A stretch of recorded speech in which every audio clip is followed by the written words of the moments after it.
This is a Russian FPV drone that was downed outside of Volchansk. And so what I want to point out is that you can see that this frame is aluminum. And that makes sense. Russia has a huge aluminum industry that because of sanctions, no one's around to buy it. But aluminum frames, they're going to be much heavier. Whereas Ukrainians use carbon fiber frames that are much lighter. Ukrainians also have a wider variety of frames. The Russians use a single frame for essentially all of their drones. And so they end up with drones that are technically inferior, but because of their strong relationship to China and because of their larger economy and really Putin's commitment to industrializing or militarizing the whole economy, they can produce a high volume. And so the qualitative advantage seems overwhelmingly in favor of Ukraine, but Russia maintains a quantitative advantage in most of these drones. Okay. Paul, since you touched the ground drones question, and you have dedicated a lot of time in your documentary about them, could you just really explain more how now they are operating in real combat and where do they really change the situation? Sure. So in the most practical missions, and there's really two missions that these ground drones function best, and that is in resupply. So oftentimes it is not quite the last mile of resupply. So if you have that soldier in positions who says, hey, I'm out of water, I'm out of food, I'm out of ammunition. Well, how do you get them those supplies without risking another soldier's life? And the answer for the last several kilometers is actually to use small drones in most cases. A vampire team or an FPV or reconnaissance team will actually package up a droppable supply drop and fly it out to the position and drop it in.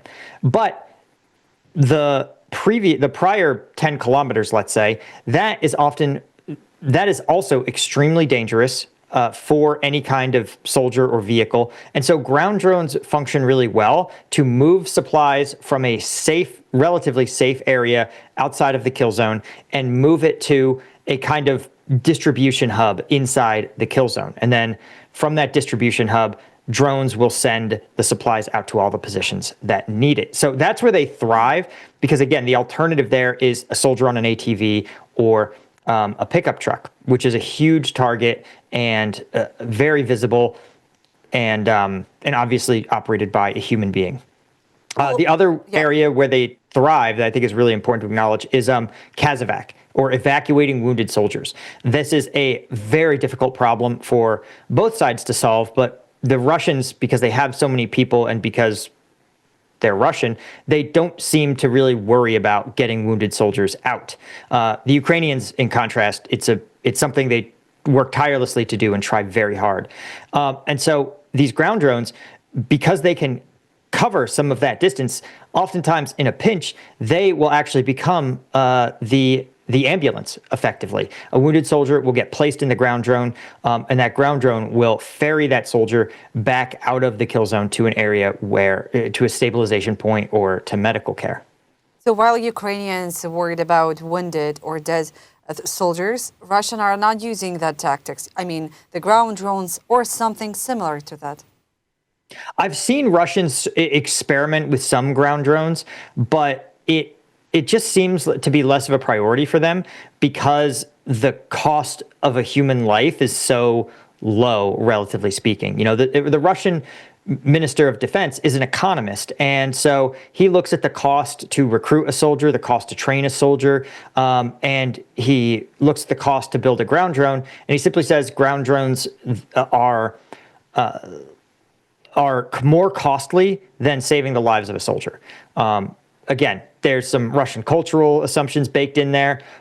There's obviously the Russian recruitment machine that is able to continually mobilize, something like 30,000 troops a month. But the fact is that it's just not seen as a priority right now for the Russian armed forces. But again, as their casualties mount and as their recruitment pools dry up, you're going to see the Russians have to come to the same conclusion ultimately, I think. Paul, from a radio physics point of view, can video transmission frequencies on normal tactical FPV drones keep going higher and higher? So soldiers, Ukrainian soldiers, they are telling me they're already above 6 gigahertz. And is there any a hard physical limit of that? That is a way more technical question than I'm able to answer. I really can't speak to the technical specifics of jamming equipment or jamming frequencies. I did talking on the front line. Every unit, every sector is totally unique and is one of the reasons why every single battalion essentially has its own drone lab where they modify the drones to operate in their specific conditions. So it wouldn't even shock me if you told me that the jamming arms race ends up cycling back around, right?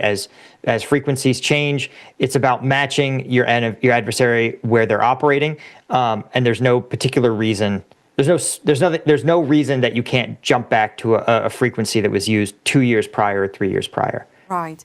So, at least to my knowledge. Yeah, Paul. So, without emotions, how would you rate the current state of the Russian equipment and like overall gear?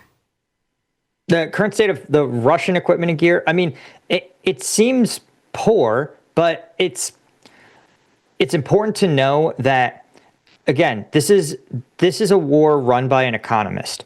And so it doesn't have to be of good quality if it is functional for what Russia needs it for. And again, Russia's goal is to just push troops forward and get them to hide in a bunker, a blindage, a hole in the ground, the basement of a building, and sit there and basically wait until more Russians advance.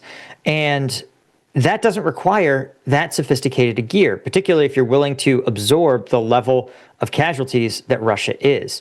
And so, qualitatively, I mean, the Ukrainian gear seems a cut above, but again, it's important to not sort of grade the Russian military against the Ukrainian armed forces, like in a gear by gear sort of assessment.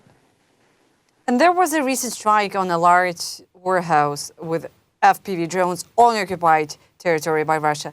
How painful are hits like this for Russian logistics and supply?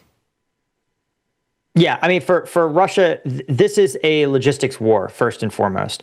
And anytime the further back in a logistics chain you can target, the more effective that's going to be. The attrition rate on both sides of FPV drones is high. It's built into the system. I talked to one drone manufacturing hub, well behind the front lines, who told us that essentially they expect that of 100 FPV drones pushed to the front, they expect only about 25 to actually fly against the enemy. And I assume that's at least a starting point for the Russian forces. Nothing would shock me less than if you told me that the Russians actually have a higher attrition rate. Because again, the fundamental military reality for the Russian armed forces is that the Ukrainians are, with a few exceptions, the Ukrainians are on the defense, which means that as their positions pull back, their supply lines get shorter. Whereas when the Russians push forward, they have to move all of their supply lines forward as well. So that drone warehouse, if the Russians advance a kilometer or 10 kilometers, then that drone warehouse is going to have to move forward again, or there'll be more vehicles loaded with drones driving along the open road, able to be targeted by Ukrainian forces. So this is kind of this is something that has been discussed in military doctrine thinkers for 500 years, that if you're on the attack, your attrition rate is just going to be substantially higher. So I imagine that for the Russians, if you told me only 1 in 10 drones, 1 in 10 Russian drones actually flies, that wouldn't surprise me in the least.